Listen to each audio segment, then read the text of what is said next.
Madame Lamia Tezi, vous êtes directeur général Sotema, vous êtes responsable ou pharmacienne responsable, vous êtes secrétaire général de l'AMIP, et là je rappelle que l'AMIP c'est l'Association marocaine de l'industrie pharmaceutique. Actuellement vous êtes membre du conseil de l'administration de l'Agence nationale de l'évaluation et l'assurance qualité de l'enseignement supérieur, vous êtes aussi, et la recherche scientifique, vous êtes il faut le rappeler, membre du conseil d'administration de la CGM. Bonjour et merci d'avoir accepté de répondre à nos questions sur Med Radio. Bonjour Lella, enchantée et c'est avec plaisir que je suis parmi vous. Merci de nous avoir reçus dans vos locaux. Alors, Madame Tezi, l'industrie pharmaceutique au Maroc, c'est la deuxième industrie chimique au Maroc. Oui. C'est une longue histoire. La première unité, elle a été créée en 1920 pour parler d'une histoire ou d'une expérience de 90 ans. Pour certains, ne pas parler de 90 ans, on ne peut pas parler de moins de 50 ans avec la création de la première unité nationale, et on le rappelle bien, il s'agit de Sotema. Et la couverture... c'est pas la première. La seconde. La première, c'était l'Aprofond, dans les années 1920. D'accord. Nous, c'était les années 75-76. D'accord. Oui. Donc, si on veut parler d'une expérience de 90 ans, on va parler de... L'industrie en général. De l'industrie en général, oui. D'accord.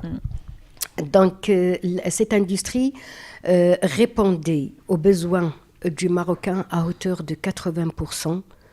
Entre les années 60... Jusqu'aux années 90. Jusqu'aux années 90. Oui. À partir des années 90, oui. la régression s'est faite remarquer pour arriver à que 60%. Oui. Pourquoi cette régression, Madame Tezi ? Écoutez, c'est important de parler un peu de l'histoire. C'est ce qui va nous expliquer pourquoi il y a eu cette régression. Donc, comme vous l'avez très bien dit, l'industrie pharmaceutique aujourd'hui, un fleuron de l'industrie marocaine, est une success story, et on peut le dire comme ça. Elle a démarré par des jeunes qui ont voulu investir dans la fabrication locale.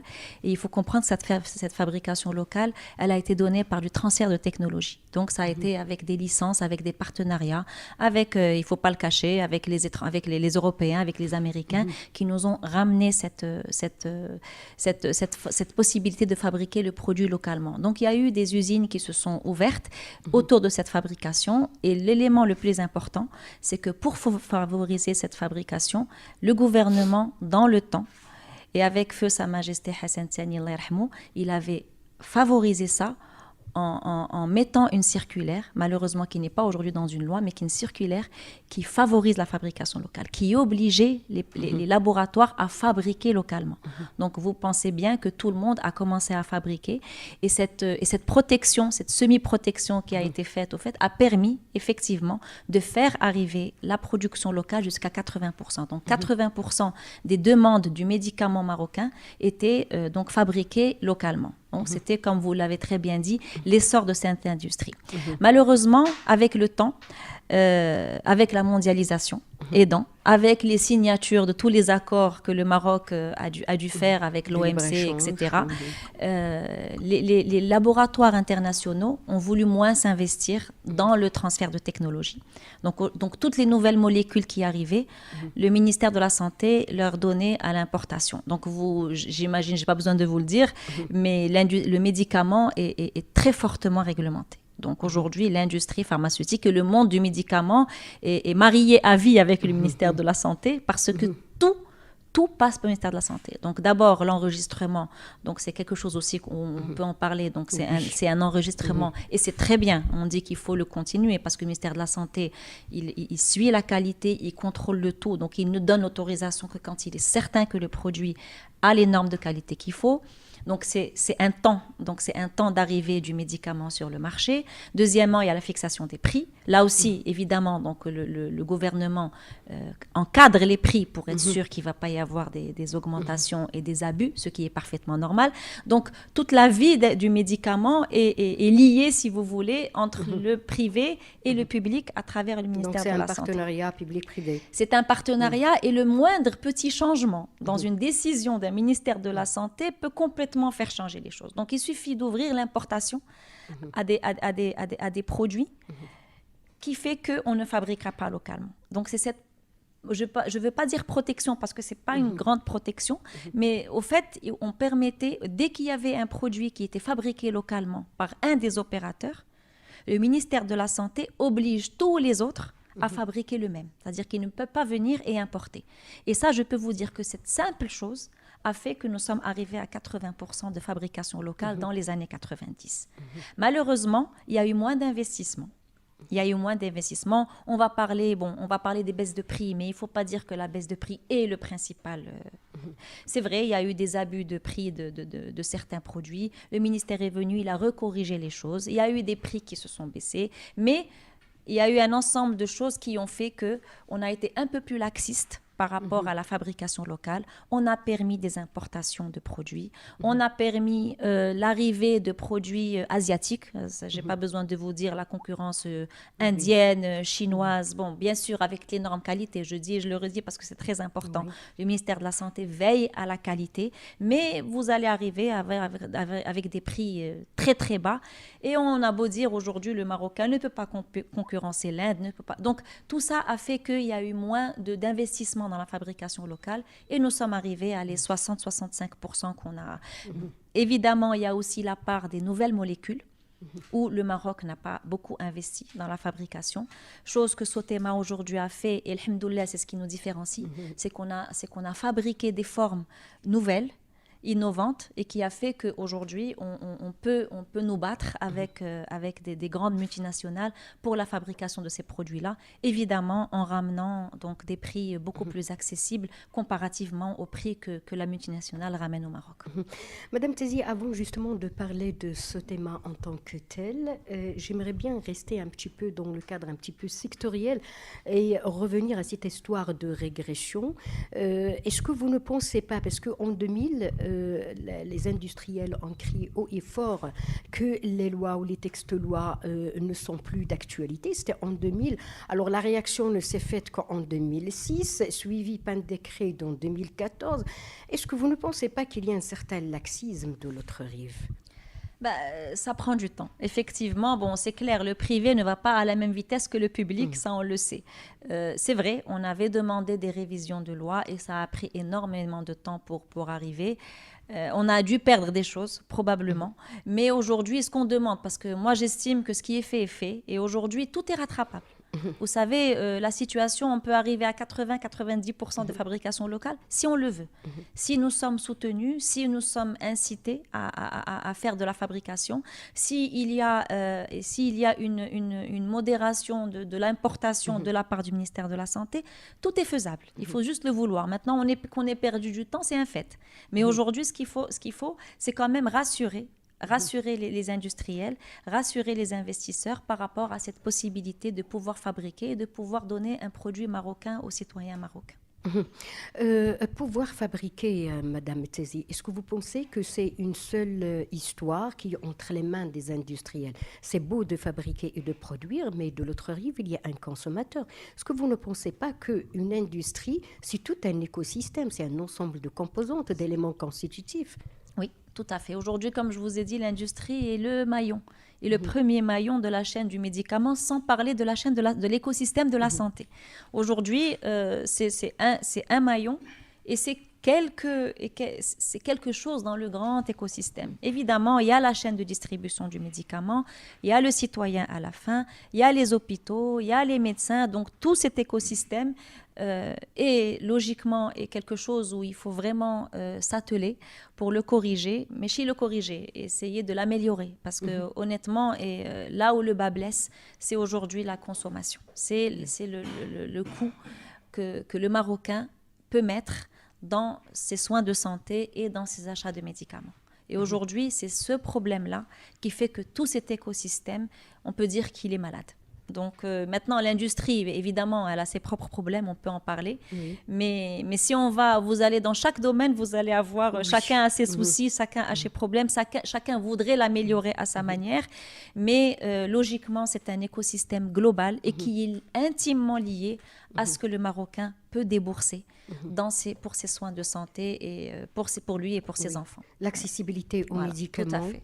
L'accessibilité de médicaments, parce que si nous allons regarder, donc on ne va pas se comparer, mais on dit regardez un petit peu ce qui se fait chez les voisins. Il y a une couverture aujourd'hui totale.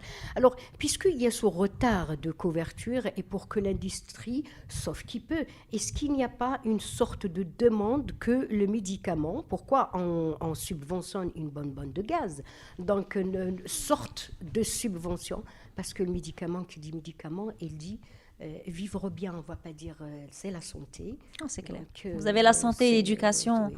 Quand on arrive à avoir ces deux choses-là, je crois qu'on peut dire qu'on a réussi notre vie. Et c'est vrai qu'aujourd'hui, la santé est un point. Bien que quand même, il y a eu des avancées. Il y a eu une AMO, il y a eu un RAMED. Donc, il y a des choses qui ont été faites. Mais on voit que malheureusement, ce n'est pas suffisant. Maintenant, il y a beaucoup de choses à faire. Maintenant, vous dites qu'il n'y a pas de couverture, certes. Mais le ministère de la Santé achète beaucoup de médicaments. Quand on voit le chiffre qu'achète aujourd'hui le ministère de la Santé annuellement, je ne veux pas dire de termes multiplicateurs, mais c'est multiplié par 4, par 5 depuis ces dernières années. Donc aujourd'hui, le ministère de la Santé prend en charge l'achat de médicaments. Mais après, chose que qu'on ne sait pas nous, donc parce qu'on est au début du maillon, la distribution de ces produits, comment elle se fait? Le RAMED, qui est là, normalement, devrait donner gratuitement aux citoyens les médicaments. Je peux pas, moi je ne suis pas en train de juger, je ne connais pas la réponse. Est-ce que ça se fait bien? Est-ce que ça ne se fait pas bien? C'est là où il faut peut-être aller voir. Pourquoi? Parce que honnêtement, le ministère de la Santé achète. Maintenant, sur le privé, c'est autre chose. Le privé, c'est vrai que le malade aujourd'hui doit débourser de sa poche. Et s'il y avait un tiers payant, s'il y avait des cartes de consommation de médicaments qu'on pouvait mettre à la disposition du citoyen, qui n'a pas la carte RAMED, qui peut-être travaille, mais qui son salaire ne lui permet pas d'avoir tous ses soins, qui n'a pas d'assurance, je crois que c'est quelque chose qu'il faudrait pister pour essayer de trouver des solutions. À côté de ça, Madame Tzazi, il y a ce qui nous a paru à un certain moment comme étant une solution miraculeuse. Laquelle? C'est le générique. Le générique, oui. Le générique, vous êtes pionnier là-dessus. C'est beau. Mais pourquoi il tarde à être généralisé, le générique au Maroc? Très bonne question. D'abord, évidemment, le générique est une solution au problème du prix et de l'accessibilité. Ça, c'est un fait et reconnu et on n'en parle pas. Maintenant, aujourd'hui, la loi de médicaments, elle est claire. Le princeps a un temps de vie où le générique ne peut pas être fait pour permettre au laboratoire qui l'a inventé de rentrer dans ses frais de recherche et de développement. Ensuite, le générique vient pour quelque part prendre la place et pouvoir donner aux patients la même qualité avec un prix moindre. Donc, la suite est logique et elle est, disons, naturelle. Maintenant, c'est vrai, aujourd'hui, et la place des deux existe. Pour ne pas... Moi, je vous parle de Sotema parce que c'est... Oui. Aujourd'hui, nous avons les deux. Aujourd'hui, Sotema a beaucoup de licences, donc on a des princeps que nous vendons sur le marché et nous respectons parfaitement parce que c'est des gens qui ont découvert la molécule et qui ont mis de l'argent. Et à côté de ça, nous développons des génériques en toute harmonie vis-à-vis du princeps. Donc les deux ont parfaitement leur place sur le marché. Maintenant, effectivement, pour un pays comme le Maroc, le taux de pénétration du générique reste trop faible par rapport à ce qui devrait être. Nous sommes en train de voir du 80%, du 85% jusqu'à 90% dans des pays européens qui ont de l'argent quand même, qui sont plus riches que nous. Il faut citer la France. C'est clair, la France, voisin, le premier partenaire marocain. Donc, vous savez, la France, mais c'est entre parenthèses, la France aujourd'hui connaît énormément de problèmes d'approvisionnement en médicaments. Vous savez, le fait de trop serrer, c'est peut-être un autre sujet, mais aujourd'hui, énormément de ruptures de stock parce que les laboratoires ont un peu lâché ce marché parce qu'ils n'y gagnent pas beaucoup. Donc, il faut toujours savoir trouver l'équilibre et au fait, pour que tout le monde trouve que se retrouve dans cet écosystème. Donc, maintenant, la pénétration du générique est encore faible. On est à 35, maximum 40% en unité. Il y a des choses qui devraient être faites et ça, c'est clairement le rôle de l'État. C'est clairement le rôle de l'État pour favoriser le générique. Il y a des choses qui sont faites. Aujourd'hui, le remboursement des produits se fait sur la base du générique. Pour être plus clair, aujourd'hui, il y a un princeps qui se vend à 100. le générique vient automatiquement, il est 40% moins cher, donc il est à 70 dirhams. Aujourd'hui, l'ANAM, donc l'agence de remboursement, rembourse sur la base de 70 dirhams. C'est-à-dire que celui qui prend le produit à 100 dirhams, la différence, il doit la sortir de sa poche. Donc c'est une sorte d'incitation. Donc on incite quelque part le médecin à prescrire le générique et on incite aussi la personne, le patient qui n'a pas assez d'argent à prendre ce générique-là. Mais ce n'est pas suffisant. Il faut des campagnes de sensibilisation.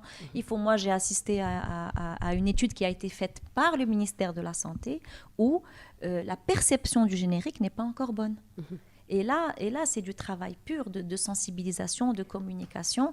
Et à ce titre-là, l'Association de l'industrie pharmaceutique, étant son secrétaire général, est parfaitement prête à collaborer pour travailler dans une campagne, dans une stratégie de généralisation de ces génériques. Une petite parenthèse que je souhaite ouvrir, puisque vous avez parlé de perception du générique. Ça se passe dans la tête du consommateur. Une fois on lui fait le choix entre générique et un produit qui est importé, automatiquement, il va vers le médicament importé. C'est une réalité. Pourquoi ? Vous savez, Je ne vais pas citer Doliprane, je le cite. Non, moi je ne cite pas de nom. Je ne cite pas. Vous savez qu'il y a des études qui sont faites et ils prennent un principe actif, donc un médicament, ils prennent une population avec ce médicament et ils prennent le même nombre de populations et ils ne leur donnent rien. Ils mettent du sucre dans le comprimé. Et on fait des études comparatives pour savoir, est-ce que vous savez que minimum 30% de résultats du placebo sont égaux aux médicaments. Donc l'effet psychologique est très important. Donc ça, on ne va pas rentrer dans le détail, mais c'est de la perception, c'est de la psychologie, mais tout se travaille. Et savoir communiquer autour. Tout se travaille. Aujourd'hui, c'est une réalité. Le Marocain n'a pas l'argent. Et aujourd'hui, au lieu de se dire, je vais me déchirer pour acheter un Princeps qui est 40%, qui est 50% plus cher, parce c'est le rôle de l'État de corriger ça. Et je peux vous dire que d'un point de vue, et moi je le suis parce que je peux même dire je le subis, le ministère de la Santé est intransigeant par rapport à la qualité. Nous sommes suivis dans toutes les étapes, de la matière première à la fabrication, au contrôle du produit, au stock, à l'approvisionnement. La chaîne est suivie à la loupe par la direction du médicament et de la pharmacie. Donc honnêtement, il n'y a aucune raison d'avoir peur de ce générique. Mais s'il n'y a pas de communication, s'il n'y a pas d'incitation, je donne un exemple dans les appels d'offres. Dans les appels d'offres aujourd'hui, on retourne, peut-être je vais mixer les deux sujets, mais il y a une question de favoriser de la fabrication locale et du générique. Pourquoi il ne fait pas de préférence pour la fabrication locale ? C'est tout simple. L'Égypte le fait. L'Algérie le fait, plein de pays le font. Ils font travailler les usines marocaines en faisant une préférence. Si vous produisez localement, soit vous avez un pourcentage supplémentaire, soit c'est vous qui prenez le marché. En Algérie, c'est simple. Une exonération d'impôts. En Algérie, un produit est fabriqué localement, ils arrêtent toutes les importations de toutes les autres. C'est automatique. L'appel d'offres ne prend que le produit fabriqué localement. C'est comme ça qu'on fait tourner les usines, c'est comme ça qu'on fait travailler les gens, c'est comme ça qu'on évolue, c'est comme ça que l'industrie aujourd'hui, moi-même j'ai des usines, aujourd'hui Sotema c'est 1000 personnes qui travaillent, au lieu de fabriquer 40 millions, je vais fabriquer 60 millions, mon prix va devenir plus intéressant, je pourrais l'exporter, je pourrais être plus compétitive à l'étranger. C'est une chaîne qui se fait, je donne l'exemple de l'industriel, mais pareil pour le générique. Le générique marocain est plus utilisé au Maroc, son prix sera plus compétitif, il sera plus exporté, on ira peut-être être en compétition avec les Indiens, avec les Jordaniens, donc voilà, donc c'est tout un ensemble et je peux vous dire que c'est pas très difficile. Madame Tazi, restons un petit peu dans le générique. Pourquoi attendre la crise et qui peut être un drame peut-être pour réagir et faire appel à la production locale au générique? Je vais citer le cas de l'insuline, ce qui s'est passé dernièrement. Donc, est-ce que le fait de ne pas dépendre, et à 40% de l'importation, on met en jeu des vies humaines? Le cas de l'insuline, spécifiquement, ils ont eu effectivement un problème au ministère de la Santé où l'importé n'a pas été livré à temps et ils ont eu des ruptures de stock. Et c'est clair, l'insuline ne pardonne pas.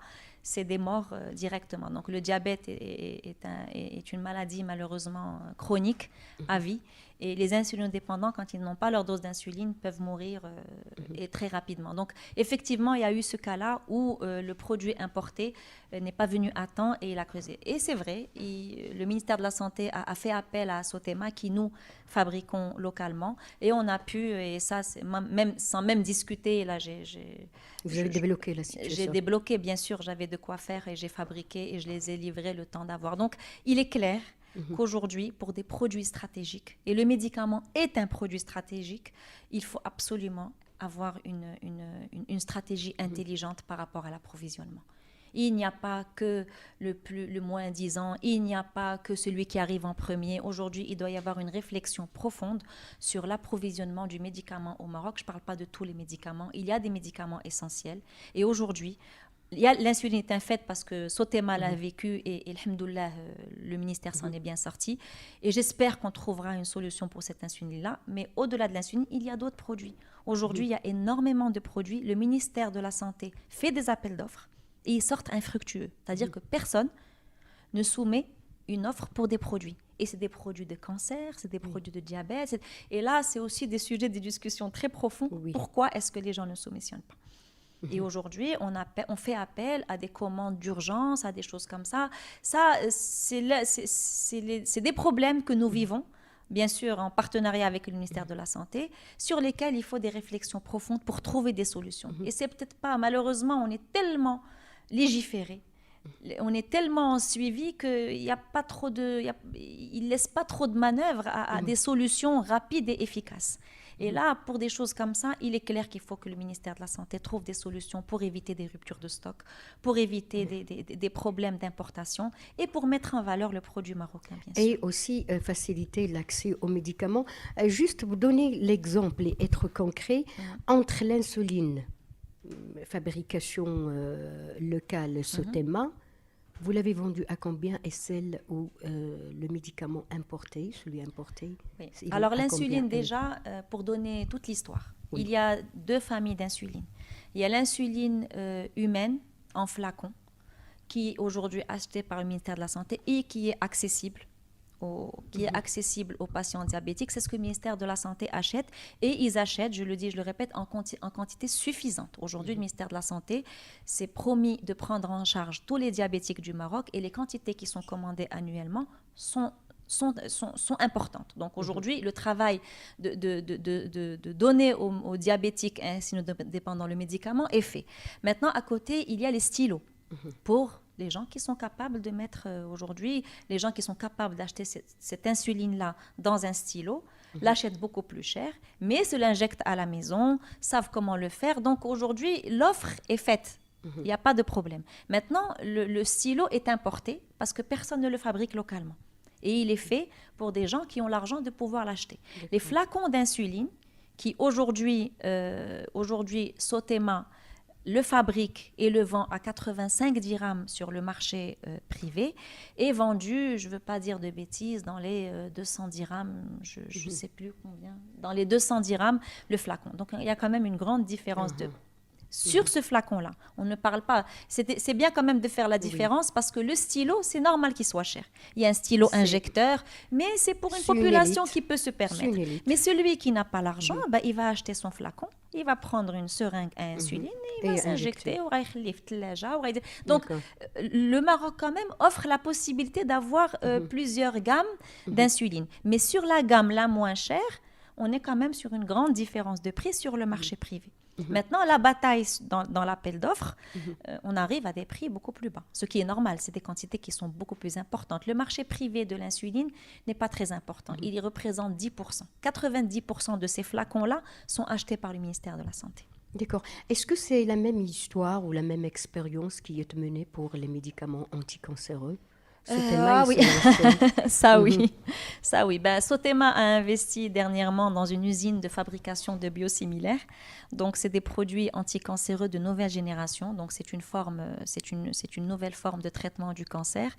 Et donc, ce sont des biosimilaires parce que ce n'est pas les originaux. Les originaux sont bien sûr vendus par les multinationales et par une multinationale en particulier. Aujourd'hui, c'est clair, c'est une bataille. Donc, Sotema a apporté une fabrication locale.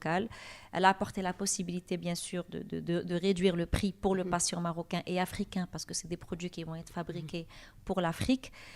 Et ben, ceci dit, c'est commercial et moi, je suis pas contre je suis pas contre que les gens se défendent commercialement. Évidemment, sur le marché, c'est des batailles. Mais pour nous, l'essentiel, c'est qu'on a pu ramener un produit 4 fois moins cher et on a pu donc sauver 4 fois plus de patients que quand ces produits n'existaient pas avant.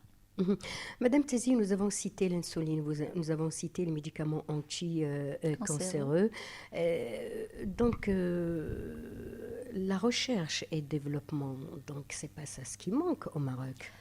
Je corrige. Ça dépend à quel stade de recherche et développement. La recherche fondamentale n'existe pas au Maroc. Et Pourquoi? ça, je fais une parenthèse qui me tient à cœur, mais qui n'a rien à voir avec mon domaine. Ça a plus à faire avec la recherche en général au Maroc, donc c'est lié à l'enseignement et tout.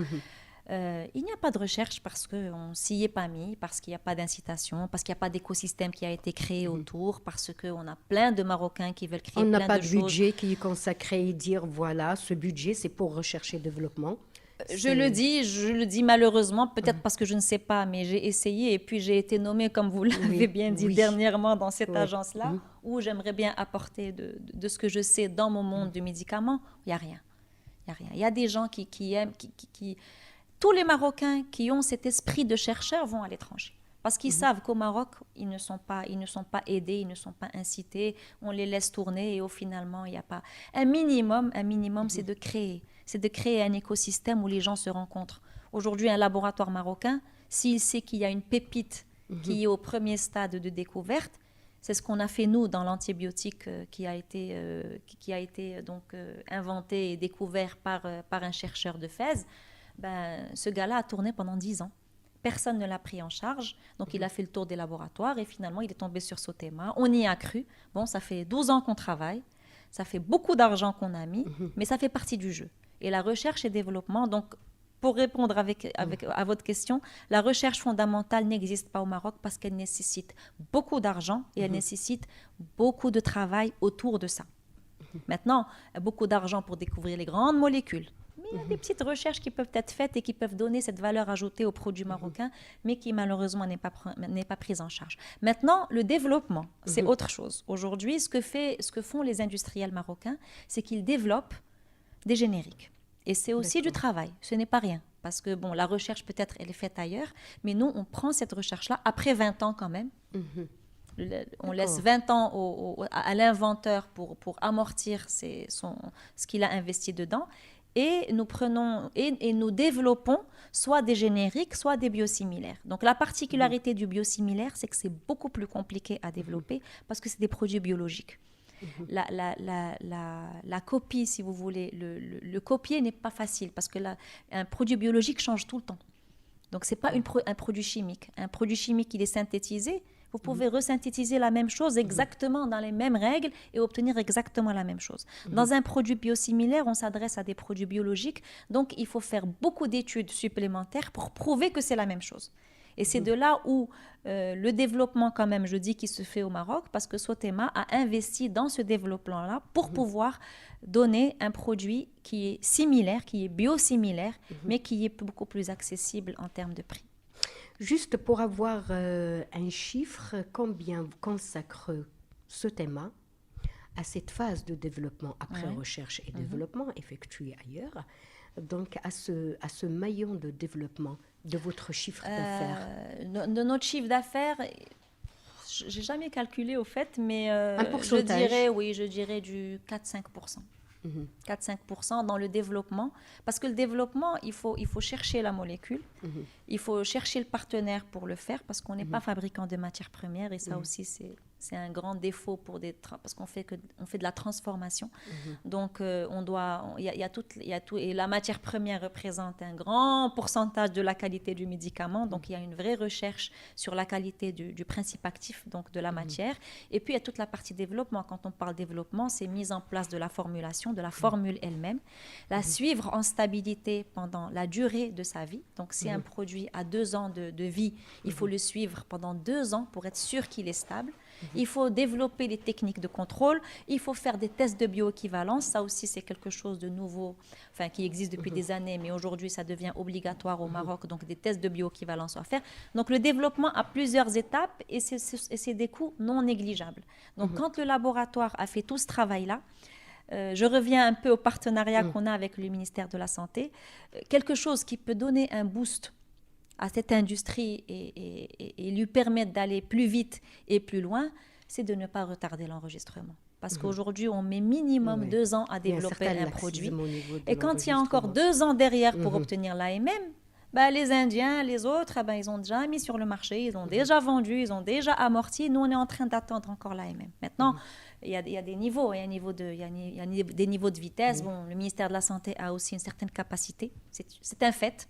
C'est pas qu'ils ne veulent pas, c'est que parfois ils ne peuvent pas. Aujourd'hui, il y a l'agence. Non, il n'y a pas l'agence, c'est un projet. L'agence aussi est un point important, c'est quelque chose qui va beaucoup dégorger les problèmes, effectivement. Non, ce n'est pas une agence, c'est une direction du médicament qui dépend entièrement du ministère de la Santé. Avec leur budget RH, avec leur budget argent, avec tout. Donc c'est un département au sein du ministère de la Santé et ça tarde à venir. L'agence, ça tarde à venir, mais on a su qu'on s'y attelait pour le faire rapidement et on espère, nous, en tant qu'industriels, que ça viendra parce que ça va faciliter la tâche pour tout le monde. En attendant que ça vienne, peut-être ça va être notre dernière question, si vous permettez, Madame Tézi. Qu'est-ce qu'il représente pour vous le marché africain? Parce que je sais que la machine ne tourne pas à 100%, il y a une sous-exploitation. Au Sénégal, oui. Écoutez, c'est une aventure. Sotema au Maroc, alhamdoulilah, c'était une success story. Et on ne s'est pas arrêté au Maroc. C'était la vision de notre président qui, pour lui, Sotema a bénéficié d'un transfert de technologie. C'était naturel de pouvoir faire bénéficier d'autres pays qui ne l'ont pas de cette technologie. Donc, naturellement, on a été vers le Sénégal, qui est un pays ami et dans lequel on a trouvé des gens très ouverts par rapport à ça. Et donc, on a investi dans une usine au Sénégal. Les résultats ne sont pas très probants pour exactement les mêmes soucis. C'est qu'il n'y a pas d'incitation, il n'y a pas de protection. C'est encore nous, si on a bénéficié d'une forme de protection dans les années 60, l'Afrique n'a toujours pas cette protection, c'est-à-dire que le marché est ouvert pour tout le monde. La compétition est très difficile avec des produits qui sont importés de toutes les parts et qui sont mis dans des circuits de distribution à revoir. Donc le modèle est un peu plus compliqué. Nous, Sotema, on essaye de parler de ça au Sénégal. Je sais que la Côte d'Ivoire, d'autres industriels sont partis investir. D'autres, autres que marocains, sont en train d'investir en Afrique. Donc, je crois que la parole est en train de grandir et que peut-être on arriverait à faire adhérer l'Afrique, du moins francophone, parce qu'on est plus dans la partie francophone, à cette notion de protection, à cette notion d'autonomie dans la fabrication du médicament. Voilà. Après un certain nombre de médicaments, quels sont les autres médicaments qui vont être mis en place au Maroc par Sotema, production locale? Écoutez, on a un pipeline, alhamdoulilah, intéressant. Donc, on continue dans l'oncologie. Malheureusement, et c'est un fait, mais ça ne dépend pas des industriels, les maladies chroniques commencent à atteindre des chiffres qui sont quand même aberrants. Donc l'oncologie, le cancer, l'incidence devient de plus en plus importante. Le diabète aussi, c'est quelque chose qui est en train de, malheureusement, même si, est-ce que c'est les habitudes alimentaires, est-ce que c'est le stress, c'est l'hygiène de vie, donc le diabète, les maladies cardiovasculaires. Mais le Maroc est un modèle. Les nodules sont devenus à la mode. Exactement, c'est les cancers, exactement. Donc on suit. Malheureusement, c'est dommage de dire, c'est pas des tendances, mais c'est des fléaux. Donc nous investissons dans l'oncologie, dans le cardio, dans la psychiatrie aussi. Dans la psychiatrie, malheureusement. La santé mentale. La santé mentale, c'est quelque chose, nous voyons des augmentations qui font peur d'utilisation de certains médicaments dans la psychiatrie. Donc, SOTEMA pour le Maroc suit l'évolution, disons, de la démographie et des maladies qui sont là naturellement.